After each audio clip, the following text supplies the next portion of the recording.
اور 18 ذوالحجہ الحرام داماد پیغمبر ہم زلف حیدر حضرت سیدنا عثمان غنی رضی اللہ تعالیٰ عنہ کا یوم شہادت ہے۔ انشاءاللہ کچھ دن بعد ہم شہید کربلا کا بھی ذکر سنیں گے۔ آج ہم شہید مدینہ کا ذکر سنیں گے۔ حضرت عثمان غنی رضی اللہ تعالیٰ عنہ، آپ کا نام نامی اسم گرامی عثمان ہے، ان کے والد کا نام عفان ہے، اسی لیے ان کو عثمان بن عفان کہا جاتا ہے۔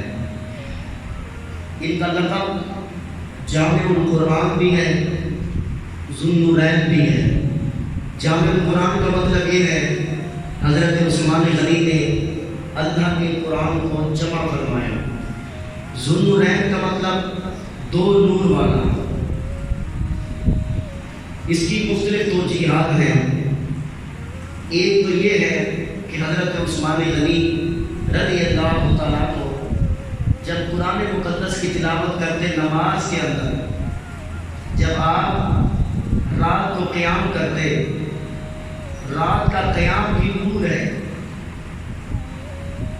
رات کو جب نفل پڑھتا ہے تو اس نفل پڑھنے کو نور کہا گیا ہے۔ اسی طرح جو قرآن مقدس ہے یہ بھی نور ہے۔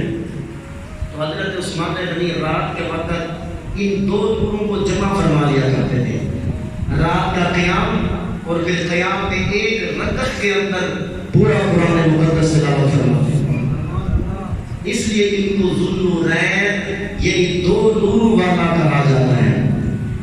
یہ وجہ نمبر 1 ہے۔ اور ایک وجہ یہ بھی بیان کی گئی ہے جو کثرت کے ساتھ تقریباً اہل سنت کے بچے کو معلوم ہے۔ وہ وجہ یہ ہے کہ رسول کائنات، مفخر موجودات، شہنشاہ مدینہ، تاجدار عرب و عجم، انبیاء کی نبوت کے وارث، تاجدار ختم نبوت صلی اللہ علیہ وسلم کی 2 شہزادیاں یک کے بعد دیگرے، یعنی ایک کے بعد ایک حضرت عثمان غنی رضی اللہ تعالیٰ عنہ کے نکاح میں آئی، اور رسول اللہ کی بیٹیاں اللہ کا نور ہے۔ بریلی کے غیرت مند سلطان اعلیٰ حضرت امام محمد رضا خان فرماتے صرف وہی نور نہیں ہے بلکہ ہم سے اگر عقیدہ پوچھتے ہو، تیری نسل پاک میں ہے بچہ بچہ نور کا، تو ہے اہل نور، تیرا سب گھرانہ نور کا۔ امام عشق و محبت شاہ امام محمد رضا خان